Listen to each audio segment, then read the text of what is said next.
Hello everyone, कैसे हैं आप? आई होप आप अच्छे से होंगे। मेरे बच्चे, chapter number 4 that is quadratic equation, NCERT से हर एक एक्सरसाइज मैंने इस चैप्टर की आपको डिटेल में पढ़ा दी है। तो आज के लेक्चर में हम इस चैप्टर की इम्पॉर्टेंट एग्जाम्पल्स करने वाले हैं। Yes, there are 17 to 18 examples. आपको सभी एग्जाम्पल अच्छे से प्रैक्टिस करनी चाहिए, बट उसमें कुछ एग्जाम्पल्स ऐसी हैं जिनमें बच्चों को प्रॉब्लम आ सकती है। तो मैं आपको कभी भी प्रॉब्लम में नहीं आने दूंगा इसलिए वो एग्जाम्पल्स जिनमें बच्चे थोड़ा कंफ्यूज होते हैं, समझ में कम आती हैं, तो मैं आराम से डिटेल में वो एग्जाम्पल्स आपको समझाने वाला हूँ। कॉपी पेन लेके बैठ जाओ और मेरे साथ इन एग्जाम्पल्स की प्रैक्टिस करो, ठीक है? चैप्टर नंबर 4 आज एनसीईआरटी से एकदम कंप्लीट हो जाएगा। फिर इसके मैं कुछ इंपॉर्टेंट क्वेश्चंस आपको करवाऊंगा। फिर ये चैप्टर एकदम पैक, बोर्ड एग्ज़ाम के लिए, आपके हाफ ईयरली के लिए, सब के लिए पैक हो जाएगा। जितना मैंने पढ़ा दिया सब उसी में से आएगा, चाहे आपका बोर्ड का एग्ज़ाम हो, स्कूल का एग्ज़ाम हो, कोई टेस्ट हो।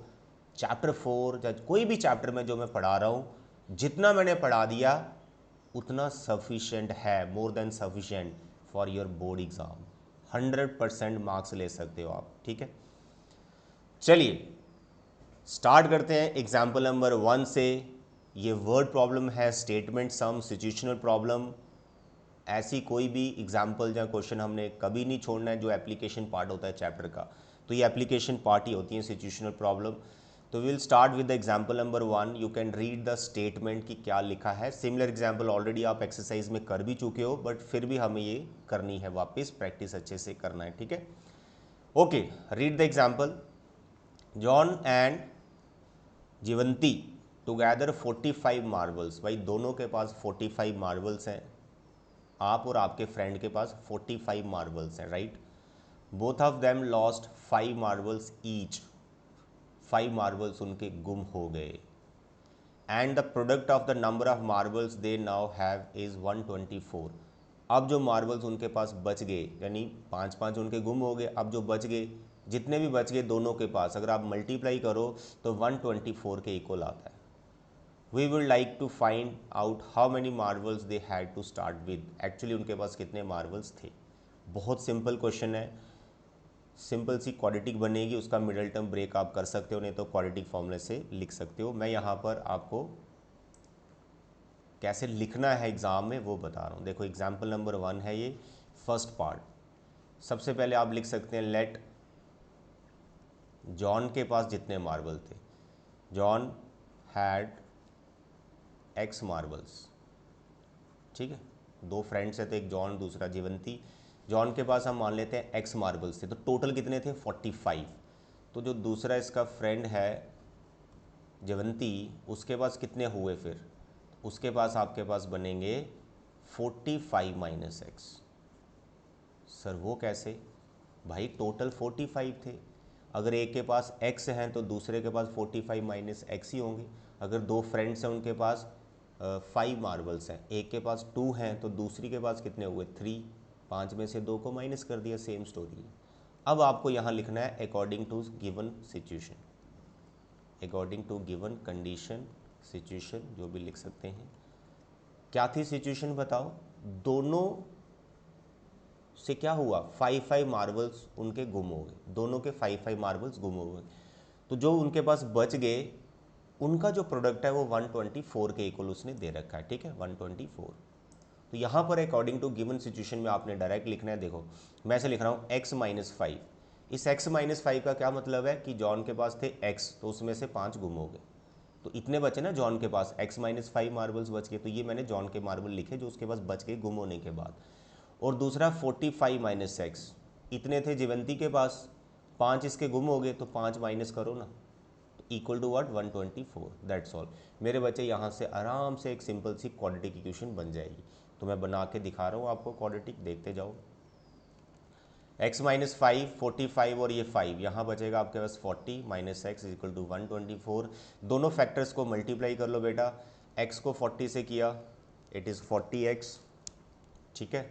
एंड माइनस एक्स स्क्वेयर, फिर 5 को करेंगे 200, फिर करेंगे प्लस 5x। ब्रैकेट ओपन कर दिया हमने। अब थोड़ा और सिंप्लीफिकेशन होने दो। माइनस एक्स स्क्वायर को हम सबसे पहले लिख लेंगे। एक्स वाली टर्म कितनी है सर, एक तो 40x है और एक 5x है, टोटल हो गया 45x। उसके बाद कांस्टेंट टर्म कितनी है, एक तो 200 और 124 भी उधर से आ गया। Minus x square plus 45x, तो ये दोनों बन जाएंगे 324। Minus you can take common, X square वाला जो कोफिशिएंट है ना उसको पॉजिटिव ही रखा करो, थोड़ा आसानी होती है मिडिल टर्म ब्रेक करने में आपको। तो माइनस मैंने कॉमन लिया ना सबका, तो साइन चेंज हो गया minus, now you can eliminate. तो यहाँ पर हम यहाँ पहुँच गए, ठीक है। अब बताओ क्या इसका मिडिल टर्म ब्रेक कर सकते हो? बिल्कुल आप कर सकते हो। नहीं आता तो मेरा वो लेक्चर देख लो जिसमें मैंने मिडिल टर्म स्प्लिटिंग सिखा रखा है, चैप्टर 2 पॉलिनोमियल में भी और क्वाड्रेटिक में भी सिखा रखा है, ठीक है। तो वो देख लेना।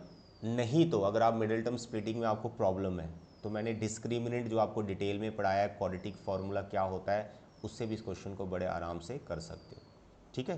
तो ये थी एग्जाम्पल 1 का first part, very easy, I hope आपको क्लियर हो गया। तो हमारी जो क्वाड्रेटिक बनी है X square minus 45x plus 324 equal to 0। अब देखते हैं उसने भी यही बनाई है, चेक कर लेते हैं। तो देखें इसका क्वाड्रेटिक, बिल्कुल वही क्वाड्रेटिक बना है, तो हमने बिल्कुल सही किया। अब बढ़ते हैं आगे नेक्स्ट क्वेश्चन की तरफ, second part of the example number 1। It is also good question, important question, similar हम एनसीईआरटी एक्सरसाइज में कर चुके हैं। चलिए पढ़ो क्या लिखा है। A cottage industry produces a certain number of toys in a day.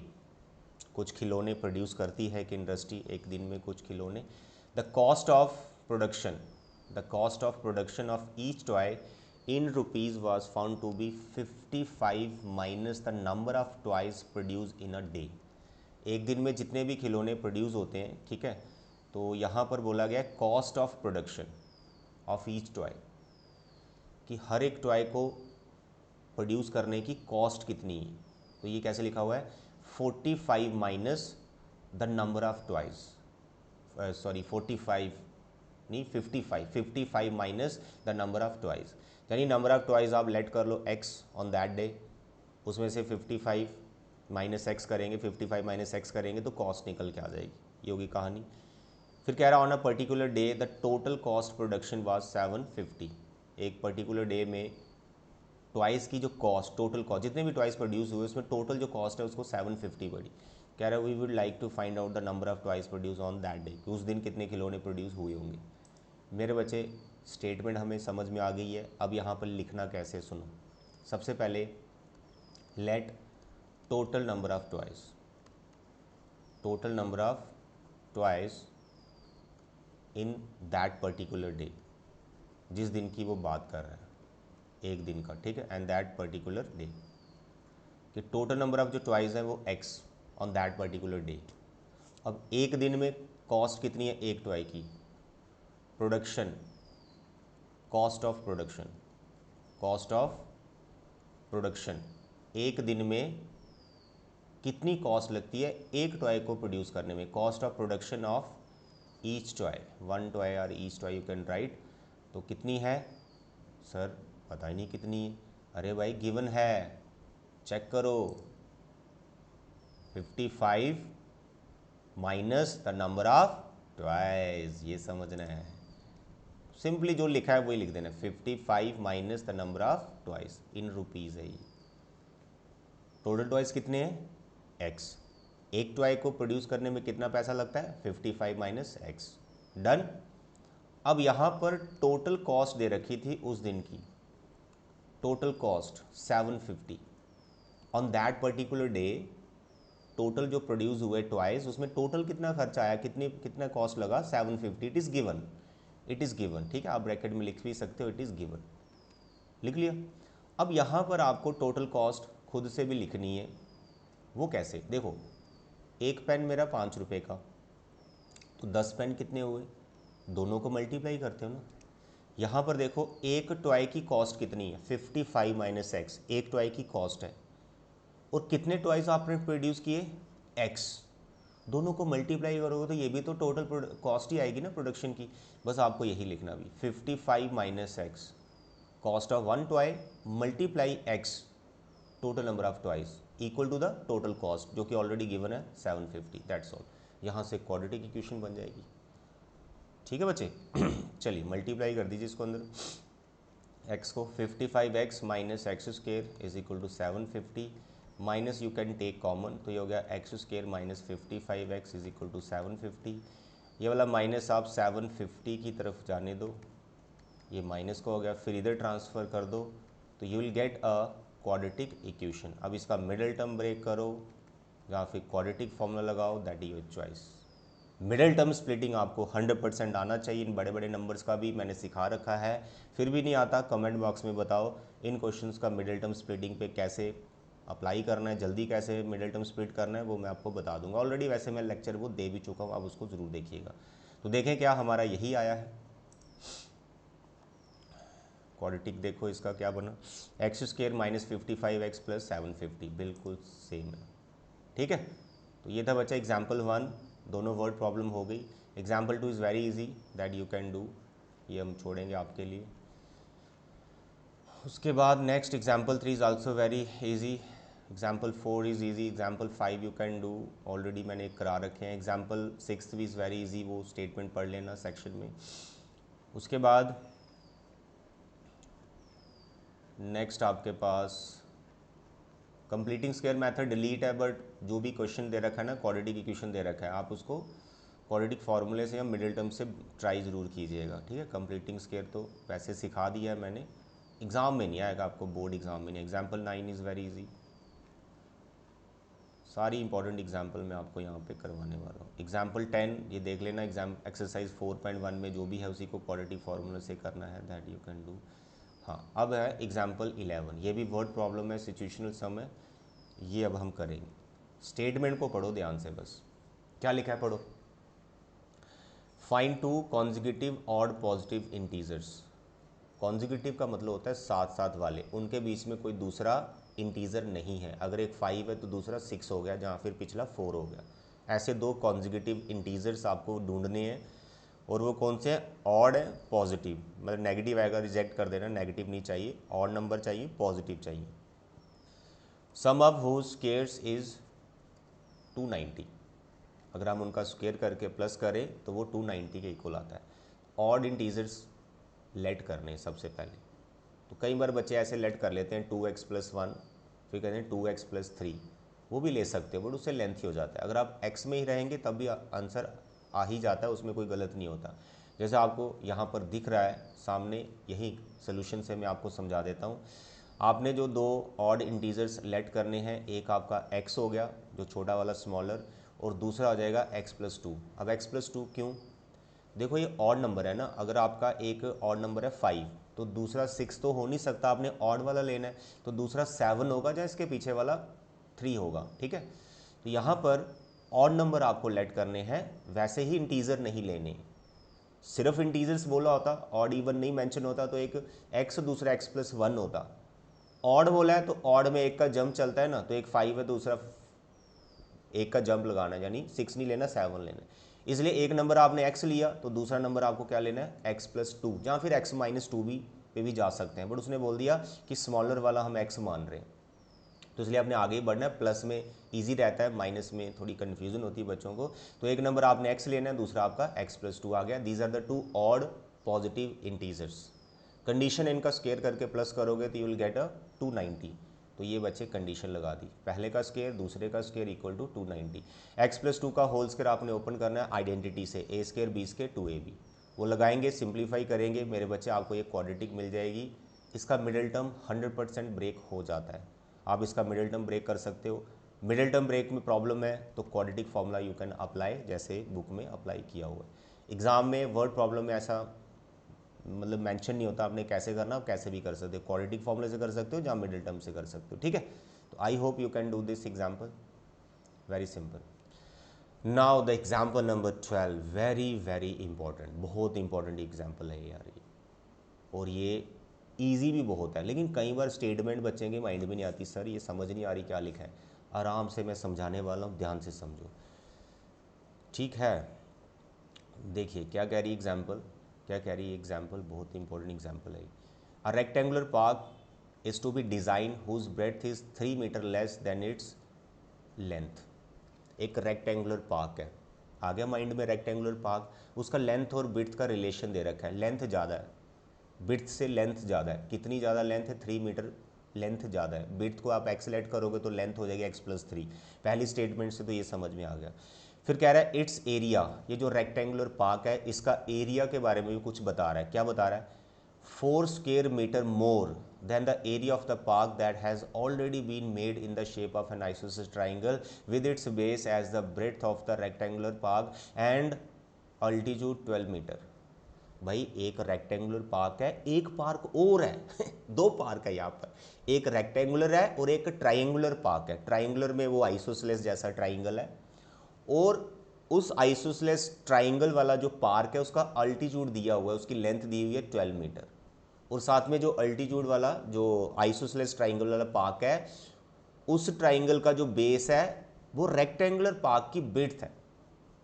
तो बताइए लेंथ और विड्थ क्या है रेक्टेंगुलर पार्क की। मैं आपको प्रॉपर डायग्राम से समझाता हूँ। एग्जाम्पल नंबर 12 को देखते जाओ मेरे बच्चे। There is a rectangular park, length और विड्थ का कोई रिलेशन है, विड्थ छोटी है लेंथ ज़्यादा है, तो यहाँ पर हम विड्थ को यहाँ ऐसे ले लेंगे और लेंथ को मैं ऐसे ले लूँगा। This is a rectangular park, इसका आप नाम रख सकते हो ABCD। इस रेक्टेंगुलर पार्क के बगल में एडजॉइनिंग में there is another park, but वो ट्राइंगल शेप में है, और ट्राइंगल कैसी है, आइसोसेलेस। तो मैं अब उसको बना रहा हूँ, और उस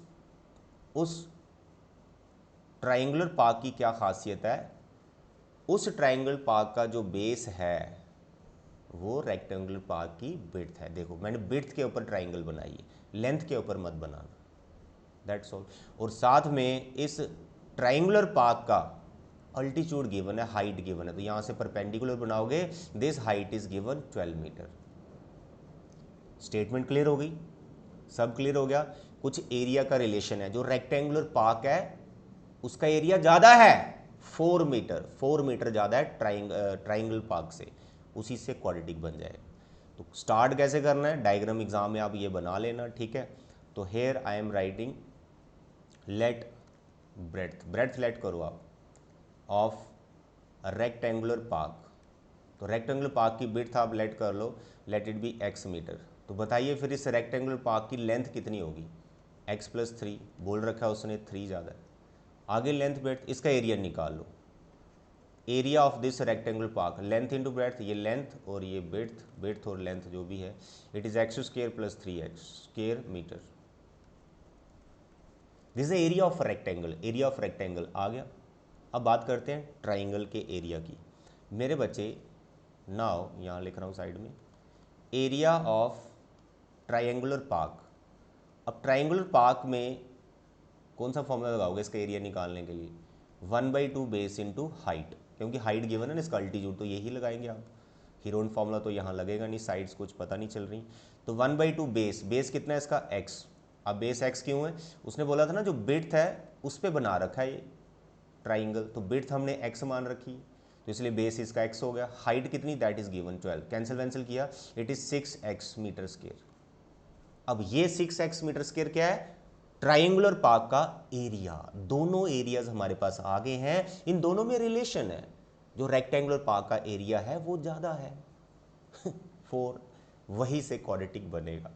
according to given condition, according to given condition क्या लिखोगे, area of rectangular park is 4 metre more than the area of triangular park 6x।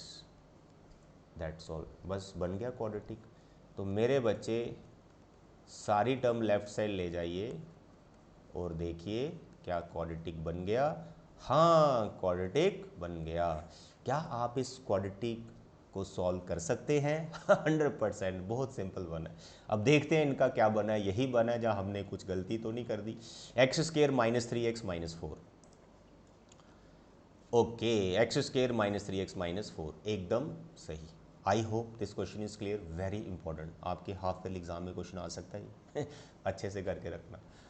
चलिए आगे बढ़ते हैं। एग्जाम्पल 13 वेरी इजी, ये तीनों आप क्वेश्चन करें जिस भी मेथड से आप चाहते हैं। नाउ द एग्जाम्पल नंबर 14, ये भी बहुत इंपॉर्टेंट है। इसकी जो एक्सरसाइज है उसमें भी इस टाइप के क्वेश्चन हैं भाई, इस टाइप के क्वेश्चन आते हैं जिसमें क्वाड्रेटिक पहले बनाना पड़ता है, ठीक है। तो ये दोनों क्वेश्चन हम यहाँ पर आपको सॉल्व करके बताएंगे। तो फर्स्ट है x plus 1/x equal to 3, x plus 1/x is equal to 1/3। Example number कौन सी है? 14। यहाँ 1/3 नहीं, यहाँ 3 है, ठीक है। एग्जाम्पल नंबर 14 है ये। मेरे बच्चे इसके नीचे 1 है, एलसीएम लो, ये जाएगा x इधर, X square plus 1 is equal to 3, फिर एक्स स्क्र प्लस 1, ये x उधर जाएगा 3x, फिर X square minus 3x minus plus 1 equal to 0।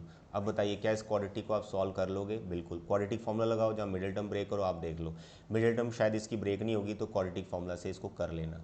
Discriminant पहले निकालना मैंने बार बार बता रखा है, नहीं तो टाइम वेस्ट हो जाता है। उसका रूट्स रियल ना आते हो, फिर आप लगे रहते हो फॉर्मूला लगाने। पहले डी निकालो, कंफर्म करो रूट्स कैसे हैं, उसके बाद आप फॉर्मूले पे जाओ, ठीक है। चलिए next is 1/x minus 1/x minus 2, 1/x minus 1/x minus 2, ये भी इक्वल टू 3 है। सेकंड पार्ट एग्जाम्पल नंबर 14 का। इसका भी एलसीएम ये 2 है, इसका भी एलसीएम, इनका प्रोडक्ट, ये फैक्टर इधर जाएगा, x इधर जाएगा, इक्वल टू 3। सिंप्लीफाई करो सर, ये x तो कैंसिल हो गया, बिल्कुल हो गया। -2 डिवाइड में इनको मल्टीप्लाई कर दो, X square minus 2x is equal to 3, cross multiply करो, ये 3 से मल्टीप्लाई होगा ऐसे, ठीक है। और ये -1 और 2 -2 आ गया। सिंप्लीफाई करो, it is 3x square minus 6x right and plus 2, ये 2 को दिला है। क्या इस क्वाड्रेटिक इक्वेशन को आप सॉल्व कर सकते हैं? बिल्कुल कर सकते हैं, ठीक है। तो बच्चे ऐसे क्वेश्चन बहुत इंपॉर्टेंट है जिसमें क्वाड्रेटिक डायरेक्ट नहीं गिवन होता है, उसको सिंप्लीफाई करके क्वाड्रेटिक बनाना पड़ता है, फिर आगे सॉल्व कोई बच्चा कर लेता है। पूरा चैप्टर करा दिया मैंने, ये क्वेश्चन आपके लिए बाएं हाथ का खेल है। तो 3x square minus 4x minus 6x plus 2, तो देखें इसका भी वही है, 3x square minus 6x plus 2, बिल्कुल वही बनाओ। आगे you can apply quadratic, middle term break इसका नहीं होता है।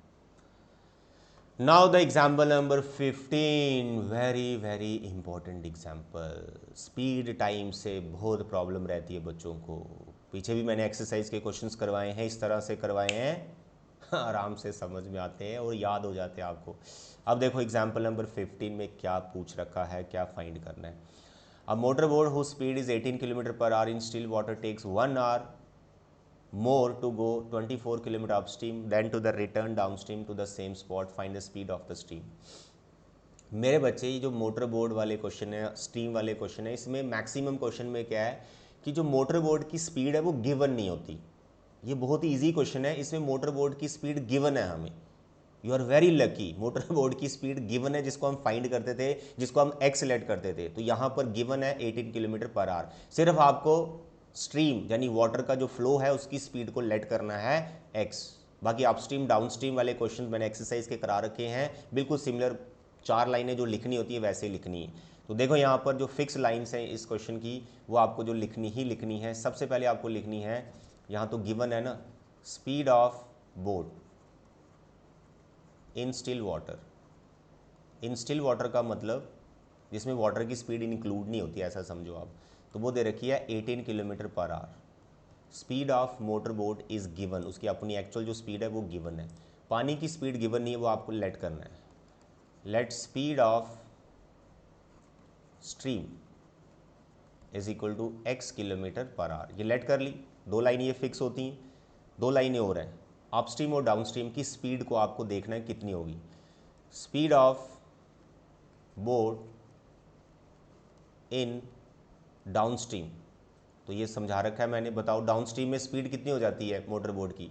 उसकी जो अपनी स्पीड है प्लस जो वाटर का फ्लो है उसकी जो स्पीड है, दोनों की स्पीड प्लस हो जाती है, टोटल हो जाती है। तो यहाँ पर आएगा आपका x + 18 km/h। डाउनस्ट्रीम में इतनी स्पीड होगी, ऐड होगी ना। अपस्ट्रीम की स्पीड बताओ अभी। Speed of boat in upstream, जब वो ऊपर आ रही है उस टाइम पे उसकी स्पीड कितनी होती है? वो वाटर की स्पीड को ब्रेक करती हुई आती है। तो बोट की जो स्पीड है वो ज़्यादा होगी, तभी तो वो ऊपर आ पा रही है। तो इसलिए जो बोट की स्पीड है उसमें से वाटर की स्पीड को आपने माइनस करना है, यानी 18 - x is the speed of boat जब वो अपस्ट्रीम आ रही है, ऊपर आ रही है, km/h। ये 4 लाइनें फिक्स होती हैं हर एक क्वेश्चन में। जो मोटर बोट वाला क्वेश्चन, स्टीम वाला क्वेश्चन होता है, देखो लिख दी 4 लाइन। अब यहाँ पर हमें सिचुएशन देखना है। सिचुएशन क्या है, दो लाइनें आप समझो और भी फिक्स है, टाइम निकालना है। तो यहाँ पर you can right time taken in downstream. Downstream में उसको कितना टाइम लगेगा, तो यहाँ सिंपली आपको यह टाइम का फॉर्मूला लगाना है। टाइम का फॉर्मूला होता है डिस्टेंस अपॉन स्पीड। तो डिस्टेंस आप जो बोर्ड है वो कवर कर रही है 24 kilometre, this is a distance upon speed. तो डाउनस्ट्रीम में उसकी स्पीड कितनी थी वो लिखनी है, क्योंकि डाउनस्ट्रीम का टाइम निकाल रहे हो। तो इट इज 18 प्लस एक्स, ठीक है, x प्लस 18 लिखो या 18 प्लस एक्स लिखो, एक ही बात है। तो this is the time taken by boat during downstream. अब लिखो टाइम टेकन ड्यूरिंग अपस्ट्रीम, ये टाइम निकाल रहा हूं मैं, ठीक है, अपस्ट्रीम का। जब बोट ऊपर आ रही है उस टाइम पे उसको कितना टाइम लगेगा, फिर से टाइम का फॉर्मूला लगाना है। डिस्टेंस उतना ही है, 24 किलोमीटर उसने कवर करना है, और ऊपर आने में उसकी स्पीड कितनी थी, इट इज 18 माइनस एक्स। तो ये 6 लाइन फिक्स कर दी मैंने, लगभग हर क्वेश्चन में ये लिखना ही होता आपको। अब क्या है, दोनों में टाइम में डिफरेंस है, ऊपर आने में उसको ज़्यादा टाइम लगेगा क्योंकि उसकी स्पीड कम हो जाती है। तो ऊपर आने में उसको ज़्यादा टाइम लगेगा, तो ज़्यादा टाइम में से कम टाइम को माइनस करो, और कुछ डिफरेंस हमें दे रखा होता है, यहाँ 1 आवर का डिफरेंस दे रखा है। तो यहाँ पर आपको लिखना है अकॉर्डिंग टू गिवन कंडीशन, ठीक है, अकॉर्डिंग टू गिवन कंडीशन। क्या, अपस्ट्रीम का टाइम जो कि ज़्यादा टाइम है, ज़्यादा टाइम लगा उसको, माइनस डाउनस्ट्रीम का टाइम, ये डाउनस्ट्रीम का टाइम है, डिस्टेंस अपॉन स्पीड, टाइम निकाला हमने दोनों का डिफरेंस कितना है, 1 आवर, 1 के इक्वल रख ली, दैट्स ऑल। यहाँ से क्वाड्रेटिक बना लीजिए, बहुत सिंपल है मेरे बच्चे। यू कैन टेक 24 कॉमन, और यहाँ पर 18 माइनस एक्स और 18 प्लस एक्स एलसीएम आ जाएगा, क्योंकि 24 यहाँ ऊपर से कॉमन हो गया ना, तो यहाँ 1 बचा हुआ है, ये 18 प्लस एक्स इधर आएगा, और ये वाला 18 माइनस एक्स इधर आ जाएगा। माइनस का खास ख्याल रखना, सेंटर में माइनस है ना, इस माइनस की वजह से ये साइन चेंज हो जाते हैं। अब बच्चे एक्स का साइन चेंज करना भूल जाते हैं, उसी से गड़बड़ हो जाता है। तो यहाँ पर ब्रैकेट ओपन करेंगे, 18 plus x minus 18 plus x, और नीचे मल्टीप्लाई कर देंगे, ए स्केयर माइनस बी स्केयर का आइडेंटिटी बन रहा है। ये जो 24 कॉमन लिया है ये इधर ले आइए। कई बार क्या होता है, 1 की जगह कोई नंबर होता है, वो नंबर 24 को कैंसिल कर देता है, तो आप इधर ले आया करो हमेशा ये नंबर जो यहाँ से कॉमन लिया होता है। डिस्टेंस जो होता है ना वो कॉमन आ जाता है, वो यहाँ डिवाइड में ले जाना, ठीक है। और यहाँ देखो अब 18 कैंसिल हो गया, और यहाँ पर आपके पास बच रहा है 2x, और नीचे भी 18 का स्क्वायर करें 324 minus x square is equal to 1/24। Cross multiply करो, you will get a quadratic equation simple वाली। तो 2x को 24 से कर रहा हूँ पहले, 48, 324 माइनस एक्स स्क्वायर को 1 की तरफ लेके जा रहा हूँ, 324 माइनस एक्स स्क्वायर। अब सारी टर्म लेफ्ट साइड में ले जाइए, एक्स स्क्वायर इधर आ गया, 48x पहले से इधर था, 324 इधर आ गया, माइनस का इक्वल टू 0। क्या आप इस क्वाड्रेटिक इक्वेशन को सॉल्व कर सकते हैं? मैं जानता हूं 100% आप सॉल्व कर सकते हैं, because you are very intelligent students. Middle term splitting से हो जाएगा, नहीं तो क्वाड्रेटिक फॉर्मूला लगाओ, बट मैं सजेस्ट करूंगा मिडिल टर्म से किया करो, बहुत ईजी मेथड है, और मैंने बड़ा डिटेल में पढ़ा रखा है। पॉलिनोमियल में क्वाड्रेटिक जब स्टार्ट किया था उस टाइम पे फैक्टरेशन मेथड में मिडिल टर्म कैसे ब्रेक करते हैं, क्या टेक्निक्स है, सब सिखा रखा है, वो लेक्चर देखा करो, ठीक है, नोट्स बनाया करो। लो भाई, ये अभी आपका काम है आगे, तो देख लें, इसने भी वही बनाया जहाँ अलग है, बिल्कुल भाई वही क्वाड्रेटिक बना है, मिडिल टर्म ब्रेक हो जाएगा, नेगेटिव आएगा उसको रिजेक्ट कर देना, speed can not be negative, positive वाला रख लेना। तो ये थी हमारी example number 15। Now the most important example हमारे पास एक और आ रही है, 16 बेटा कर लेना, 17 पे आ गए अभी। 17 example is also very very important. ये जो भी यहाँ पे स्टोरी लिख रखी है आराम से इसको पढ़ लो, ये स्टोरी मैं आपको डायग्राम से समझाता हूँ। मेरे बच्चे,